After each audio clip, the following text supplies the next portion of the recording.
I'm Chloe Sorabino. I'm a journalism major. I'm Claire Dennis. I'm a Spanish and Latin American Studies major. I'm Josiah McDonald. I'm an economics major. I'm Adam Oladini, and I'm a biochemistry major. So Addie, we'll go ahead and start with you. What were the ways that you reduced your footprint? What were kind of the most creative ideas, the biggest steps that you kind of took to reduce overall points? I mainly hit the basics. Like I took faster showers, compromised my roommate by lighting, checked off to see what I wanted from the fridge before opening it, so I wouldn't idle, etc., etc. And one interesting thing I tried to do was go veg.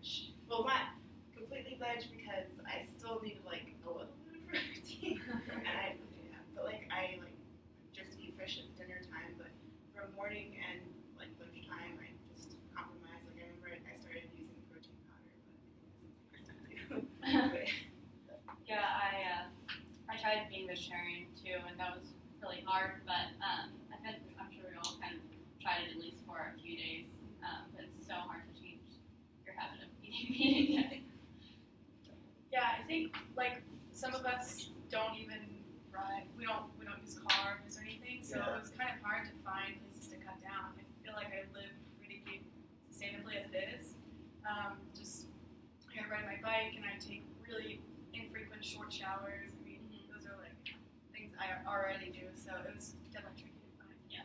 As is. I think for me, and I guess it depends on like if you live in university housing or if you have your own house. For me, I definitely the biggest thing was showers. So tracking, I averaged about 15 to 20 minutes a shower before, and then probably 2.5 minutes. And the other thing I did, so when I went sailing when we were younger, you actually really have to save the water on the boat because if you run out of water, you're out. And so what you do is you get yourself wet in the shower and then you turn the water off, and then you soap up and do your shower to save water. And so I used that method and was able to really reduce it.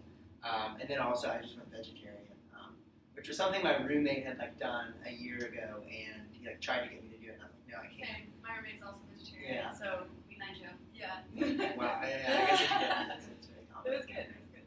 But I actually was able to do it, and I think at first it was really hard, but as I got into it, I don't know, I ate a lot of peanut butter and jelly and Peanut pasta. butter. That's Just straight up veggies. Straight up. Cool. By how much did you reduce your footprint? I reduced mine by about half, which was pretty good. I thought. I even tried a few days, on washing my face once a day instead of twice a day, stuff like that. But yeah, so I reduced it by about half. I haven't exactly calculated, but I think it's a significant amount. I made a conscious effort in everything I did. Yeah. And so one of the things, I don't know if one of the later questions is this, but how sustainable is even living this way. So I think I probably reduced my impact. I would say probably over half. I haven't calculated the numbers either. I just have the shower time and everything. But I feel one of the issues, and I'm probably answering the question from later, is that it's not sustainable in that I didn't wash my clothes.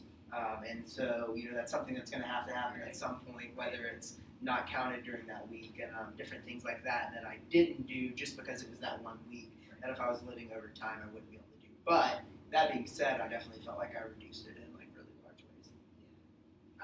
Well, another point I'd like to add, I think this is also another later question, but there's only, I tried to reduce my footprint, but at the same time there's only so much I could do.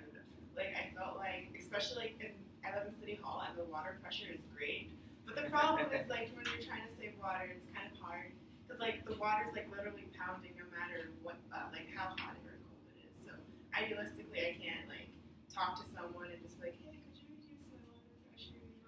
Yeah.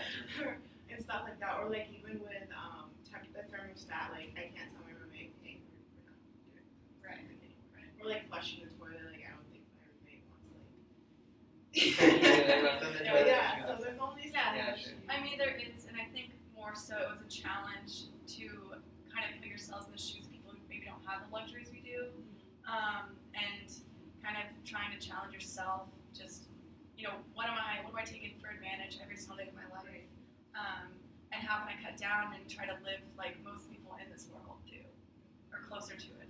It's still a huge gap, but And I crunched the numbers, which for every day, and then by the week too. And it was interesting because you kind of saw that eventually there's only so much you could do, and you kind of hit the limit, and then I wasn't able to find anything else to kind of move past that Right. for me. I think everyone kind of has their own limit, basically. Like that's the lower limit of the way we like actually live. Like the level of like livelihood we have. Did anyone feel like they like got lucky? So, for instance, with me, so we have a house, which, and I did basically I did if we keep the house at 73, which is what we keep it at, minus the temperature that day, and then square that number because it's like exponential because it's really hot and it takes a ton more energy rather than if you're just changing it a couple degrees. And we got really lucky because the week before, or I got lucky the week before, it was like 95, 89, like really hot. And then the week that I was doing my project, we literally didn't run the AC at all because it was like nice. And so it was like this huge reduction that I guess had more to do with the weather patterns than like, you know, actually changing something. So I feel like there's going to be those things that are like give and take. Okay. So what steps were easiest for you using the footprint, and what were hardest, and like why were those harder for you? I think one of the things to me as an economist, I'm like, maybe this is the opposite of what we've been learning in this class, but I'm like efficiency based and like money based. And so doing the things that made sense financially and efficiency wise, but also were economical or also were good from an ecological perspective was awesome for me. But it was really hard to do the things that weren't. And so examples of that would be like showering quickly. Like I'm saving money on my water bill, I'm saving money on my electricity bill, and I'm saving time in the morning that I'm not spending in the shower. I'm going and doing things. So like that's a win-win in every situation. But then something that was really hard was like going to Chipotle and getting a veggie bowl when I could have gotten a chicken bowl. And like I'm getting more protein and like calories and stuff, but I'm spending the same amount of money. So there were some things I think even just mentally that were harder to say like I'm giving this up for environmental reasons. Whereas there are other things that are like the perfect like combination of like they're good for you economically, but they're also good for the environment. So I think even we'll probably talk about this more later in the class, like as our society, finding more of those things that are good for the environment, but are also like make sense from a money perspective, I think is really important in how we like try to fix this problem. Well, thankfully, like a lot of those things do coincide. Definitely. And you can see that through this. Yeah, I think we Right. realize that. Definitely, like she did, like during class, I was talking about you can't separate climate change from the technological things. It's all, Yeah, absolutely. it's all connected. Right. Yeah. I mean, like for me, it was easy. I'm lucky that I am interning and I have my own office in my internship, so like I can change my AC there, and I can change the I can keep the lights on, and I've got a really big window, so like I don't need the lights on. So I think that was also just like something that I was personally lucky about. But I think like things like brushing your teeth every day, and like how many times you're gonna go to the bathroom, like you can't really change that. So that was probably way harder, I would say. Even like I kind of did, like even like just drinking water, like I didn't want to compromise like drinking less water. Like I don't know, I like also I don't know, it's just kind of like your own personal lifestyle. Like when it gets into like things that you feel really like I need this, but do you really need this? Right. Yeah, so and again, I'm probably Yeah. another I mean, like question. we can go into the next question. Yeah. Like, so like, what institutions prevent you from reducing your footprint? Like customs, norms, Yeah. externally enforced rules. Like, what control do you have over your environment? I think we all kind of talking about that, but you know. I think the biggest one for me was like Metro. Like I have the Metro, and I work all the way out in New Carrollton, and so it's like a 24-mile Metro ride, and it's like I can't not do that. I have absolutely no control. And then the other thing I was thinking about is like, how do I count things? Like, do I count the energy from light when I'm at work? Because those lights are going to run regardless of if I'm there or not. It has nothing to do with me. And so even things like that. But- and we talked about street lights and stuff. You said the trek was like what, 24 miles? Yeah. So you're taking probably the most ecological way to get there in the first place. Right. Yeah, If you don't that's true. drive your own car, you're already cutting down so much, and you're I don't know, And you're it's with a cheaper. group of people, like they're all Right. Yeah, I like counted. I think it It's one of averaged those like 38 things. people in the car, Right. like on average. Because at first it's like under 8 people at night in Right. the morning, and then it like thins out a little bit. So I guess that's not as bad as things could be. But it just felt like going I mean, that distance was a lot. To challenge that is a little bit extreme to me because you're already, not driving a car, which is Right. the worst thing you could do. So Right. My apartment building, the utilities are like included in my monthly rent no matter what. Oh, that's So there's really no incentive monetarily for us to, turn our lights off all the time or use water, etc. Yeah. So that's also interesting. And I do think, when I was living in the townhouse last year before, moving to this apartment, when I would have to pay utilities myself, and I saw what everything costs every month, we were keeping much more control I hate over that. everything. That's When people say, "Oh, it doesn't matter, I can take a 30-minute shower because I don't pay for it," you're still using water that you don't need to be Right. using, and So well, and that's one of those things. Even as economists, again, I'm like, we have to incentivize people in the right ways because there's going to be, I think, a large portion you're just environmentally conscious and want to do, the right thing. But when your wallet is costing you, you're going to be a lot more wise. And I've even seen that with myself, moving from a dorm where everything is included to a house where I pay the rent and I see how much electricity is when we are running the AC all the time. So I think that makes a really big difference in how people consume, if it's free or not. This project actually, it made me aware of my own actions, but it actually made me more aware of the people around me, how they were abusing all of these things with the sales. And it was kind of gross.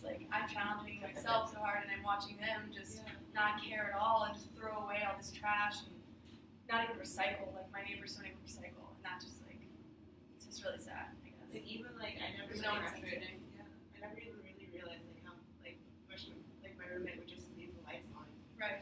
I'm sure I'm guilty of this too, but I just now that I'm doing this experiment, it's Right. why? You're not in there, you're not in the room. And so do you really need and sometimes it would just be her lamp light and she'd go to bed. Her fan. Yeah. Yes. I know. I've went in my roommate's room a number of times, turning off all of her things and unplugging things. right. How?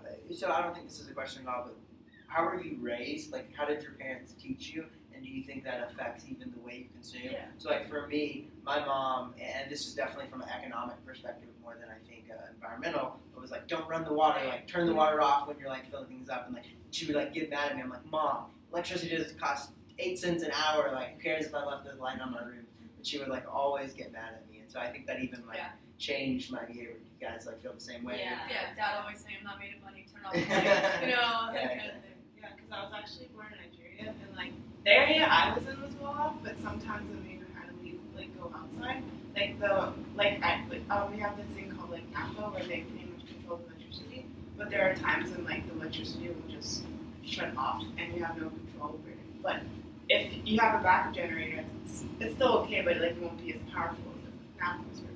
So I don't know, I kind of become more conscious in that sense. When my parents always told me, "Oh, make sure the lights are off," because I don't know, I kind of think back to that. And also even when you're using the shower, I was kind of thinking about when you were talking about the sailboat thing. We also we would fill water up first, in a bucket, just leave the water running, wash, scrub, and then you use your water. Just do it all. I don't know. So just little things like that, I kind of think about sometimes when I'm here. But yeah, I think also just when you become assimilated into this, even when you become assimilated, you still become less conscious, which is dangerous, and you just become used to your environment and just take things. It's so easy to take things for granted, so you become aware of it. Sure. Did the reduction of your footprint use a technological innovation? I saw how many points were given to each piece of paper, so I stopped using notebooks to take notes on, and stopped outlining papers and stuff on note paper, and used my computer, which actually I was surprised with what I found with the estimates I found. I'm surprised with how little laptop used comparatively to the points that were for a piece of paper. So I think that was maybe the biggest technological fix I used. But yeah, and obviously I use smart strips for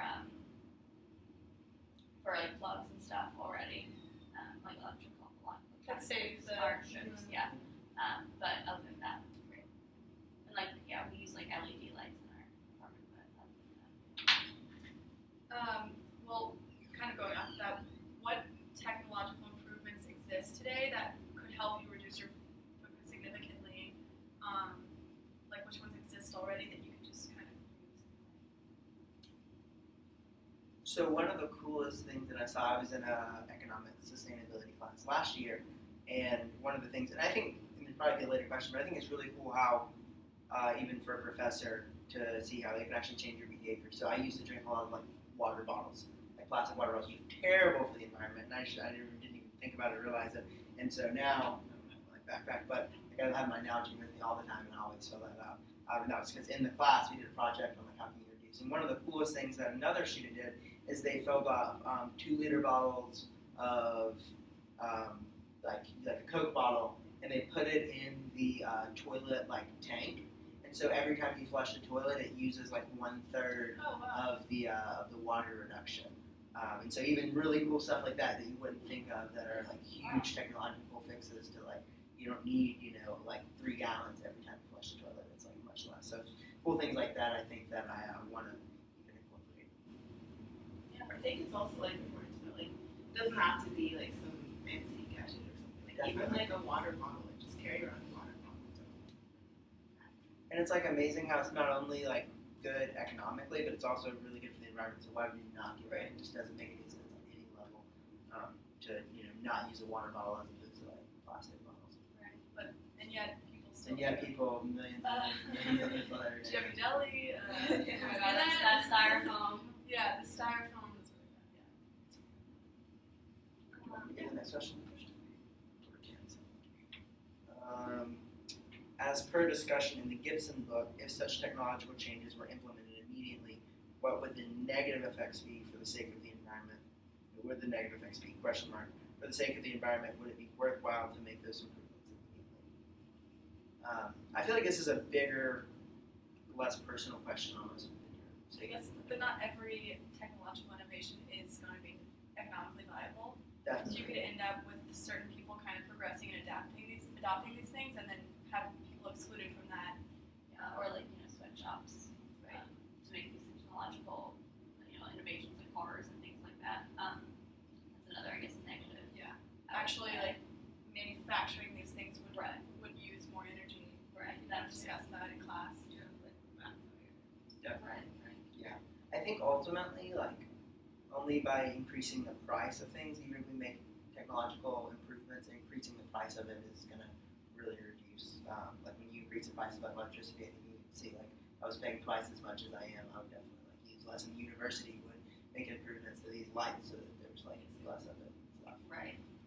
So I think probably just increasing taxes on a lot of these things is probably is the only ways to not have the backfire effect where you make an improvement and then you lose it all because people just use more. And so the next question was, is the footprint measurement important? Compare it to the carbon footprint or for the water footprint, or for more general notion of the negative impact on the environment. I think the ecological footprint, like we can't just focus on water, we can't just focus on electricity. It has to be the total footprint, or else we're just gonna focus on reducing water so much, but we're like gonna push those like points or that footprint off is gonna go somewhere else because we're not thinking about the total impact. Yeah. So I think that's what just kind of trying to get at. Yeah. Definitely. So what is included in the ecological footprint that wouldn't be already encompassed by the water and carbon footprints? I think it was like the Food, food, Yeah. Trash, I guess.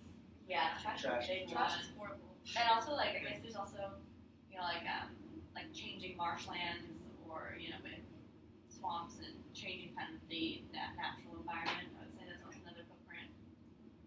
Well, and I think another big thing is how is where is this stuff coming from?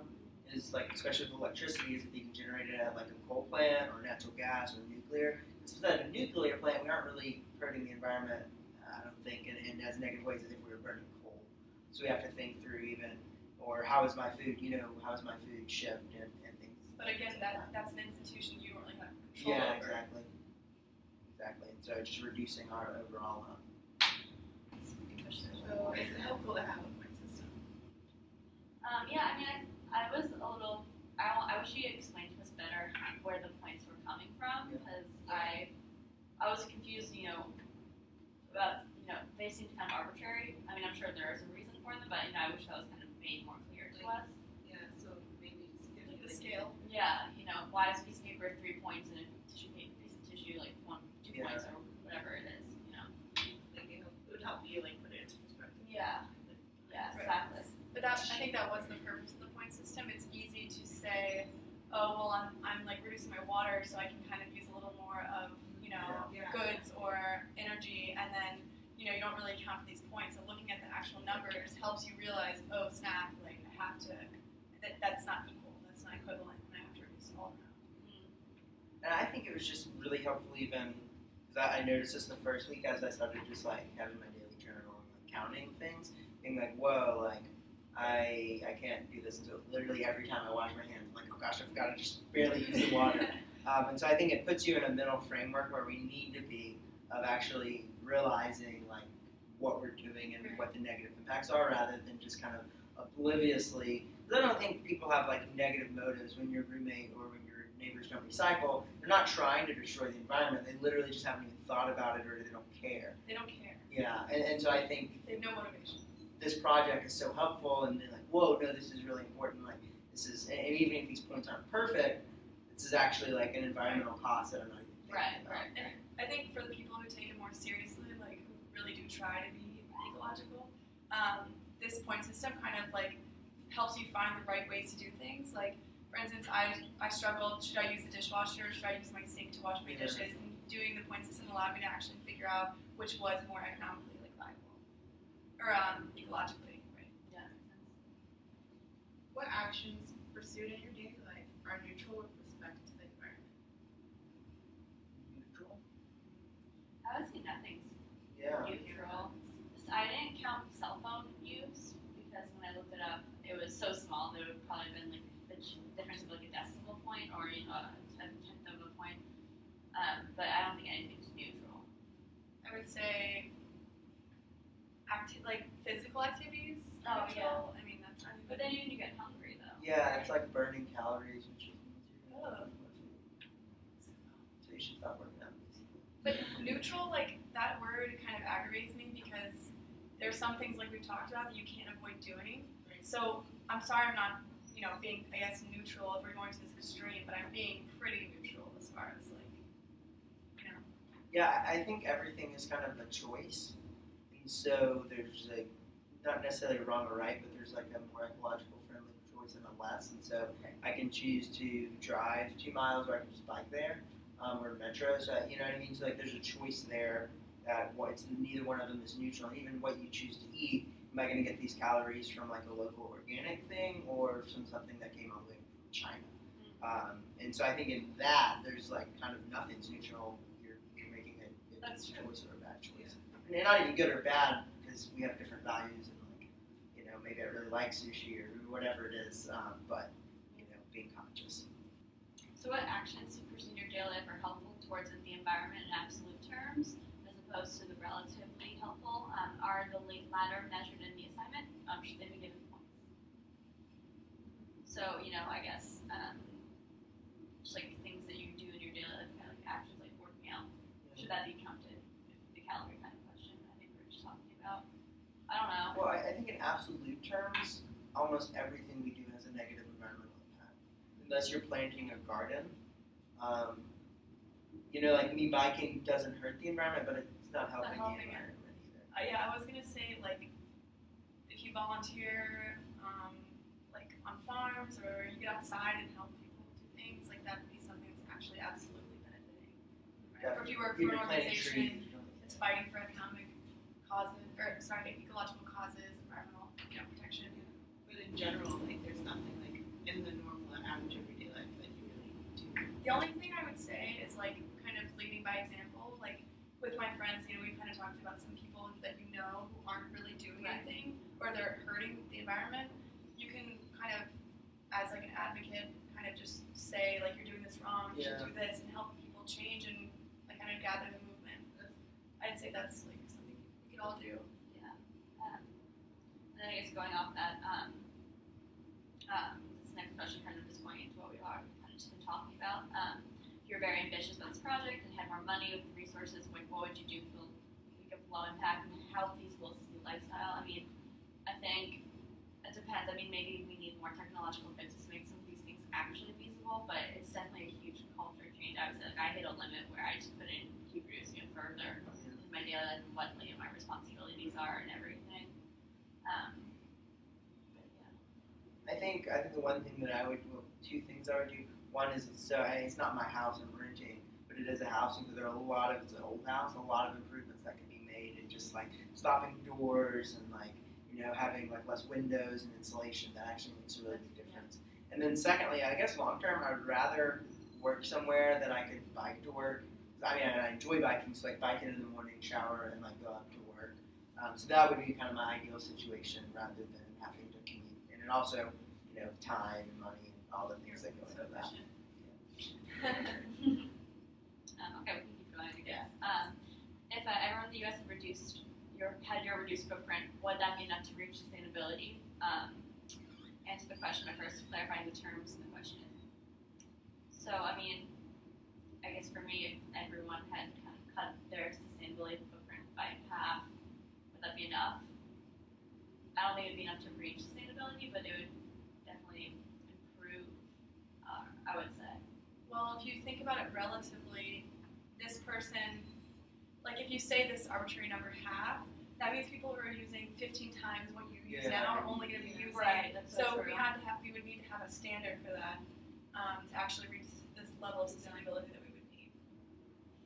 And I think a lot of this goes back to one of the original questions of how much of institutions play a role in this, because I think even if everyone acted like us and really did reduce as individuals by half, I think corporations and government and schools and everything else probably use the vast, like so much larger of a share that even it's not that it's not important, because we need to be doing the steps we can, but I don't think from a meta perspective would make as big of a difference. You disagree? You see what I'm saying? Like governments, like people. It can't just be individuals. Yeah. It has to Like be society as a whole right. has to Yeah, make adjustments. Yeah. And you can't help but think, but that the people who are working for these organizations, like being conscious of the fact what their company is doing isn't sustainable. Yeah. They probably don't adapt. I mean, Politics, they won't change unless they need to win over like the people. Like, Yeah. the people want to Right. like be these large consumers. That's what they're gonna advertise to you. that's what America's all about. Yeah, but I think if like we ourselves wanted something different, like what we, Yeah. like they'll see what we're driven by and adjust to become more sellable. So maybe And I think if we make personal choices, then those personal choices are going to be reflected in the ballot box with voting, collectively. and the things would change. So maybe Ripple this is effect. the step that Ripple effect. if everyone did this, then the whole society kind of Well, that's why I mean, would change. vegetarians. I mean, it's a personal choice, but they are trying to. A lot of them are trying to make a change. Absolutely. Yeah. But I just think, like culturally, like you said, if you don't have the support of the people, nothing's going to change. And in America, I mean, the idea is for you to just do whatever job you need to make money, provide for your family, and spend. You want to have the nicest things, and there's all this competition for who's. So, I mean, our culture is based around consumerism. Exactly. That's unfortunate. I guess going off that, is it financially costly to reduce your footprint? That's another question. And again, we've talked about that. I mean, I think initially it's financially costly, but I think there's also a lot of ways for it to be, actually beneficial. Yeah. Like solar panels. So Yeah, we talked about that. yeah, we talked about that a lot. So you want to just go into Does it compromise or improve your health to reduce your footprint? In some ways, it was fine, but I remember a girl from class talked about how she actually was injured, so she had to use a lot of like gauze to help, But like, so I mean, what are you supposed to do? Just let the weak die? So in a way, you are going to be compromising, but I know it's just an ethical standpoint. Where do you draw the line? Yeah. I think the two areas that was probably helpful is in walking and biking. Transportation, if you're doing that, that's definitely more healthy than driving or other things. I think in food, and what I've read from and heard from dietitians is that being a vegetarian is actually very unhealthy. It sounds good, but when you eliminate an entire category of food, it's just you're missing the iron and meat and things. And so I think probably long term, it's more negative from specifically a health aspect. Yeah. Would be my thought. In regards to Well, but also if you're eating organic and fresh things, that's a lot more healthy than Right. kind It of. depends if you're a vegetarian that actually eats vegetables versus a vegetarian that eats pasta every day. Yeah, that's Yeah. true. 'Cause- I think there's a big difference there. And I think for me, if I was a vegetarian, I'd eat pasta. Yeah, It's same. just a lot easier. It's a lot Chips. more I know. work. Yeah, I know plenty of vegetarians who eat like potato chips and like Yeah, exactly. all that crap all the time instead of. So I guess it's not necessarily going to be negative, but it's just harder, I think, to eat in a smart way, but also in a healthy way. Right. Okay. Wrap up. Yeah, so we each have to ask each other a question, and we can't tell each other what it is. So now we're here. Okay. So I guess, well, what I was gonna ask was, would you consider implementing these things like for real life, like forever? I mean, this summer I worked with a sustainability program. I lived basically with zero waste. I mean, the biggest cost was my flight there throughout the whole summer. And so since then, I've completely radicalized the way I live. And this project has only helped me to continue strengthening this and reducing even more. Because it is, I mean, I lived in the jungle basically. We had no power. We used solar energy. That's it. So it's completely an extreme, but you can still understand now how just the degree that we're abusing all these things in America. But I think it's gonna have a big effect, even just mentally. When I wash my hands, I don't want to use as much water. When I shower, I don't want to shower for as long. So it just in a lot of small ways that can add up. In really big ways, by being conscious of it, I'm just gonna definitely use less. So my question would be, we've kind of talked about this idea of, the individual versus a full-on wide-scale change, and how do you think we can achieve consensus on these things? There's so many people who blatantly don't want to adapt, who don't want to change the way they live their lives. How can we fight them? How can we overcome that? I think I kind of go back to what you're saying. It has to come in part monetarily, where it's a tax, or when people feel it individual, I think they'll start to make the changes, because that's the way you get someone in a consumer society to make changes. I definitely agree, and I also think that even a logical argument about the future, just realizing you not care about your kids, do you want them to not be able to have the same standard of living we have? So if we continue on this path, that's the inevitable result of saying just think about the future, and you have to change your behavior. Yeah, you just have to, it has to start when you're young, raise them into have them some way into that. It's the same thing with any concept really. If you want to create a society, you have to, you have to change the environment in which they're raised. Do you have a question? I can't. I was just gonna say, is there anything fun you found about the project? Fun? I don't really I like meat, so it wasn't exceedingly fun for me. Yeah. I love biking, and so just having more of an excuse to bike around is just a little more enjoyable. Yeah, we're gonna keep down.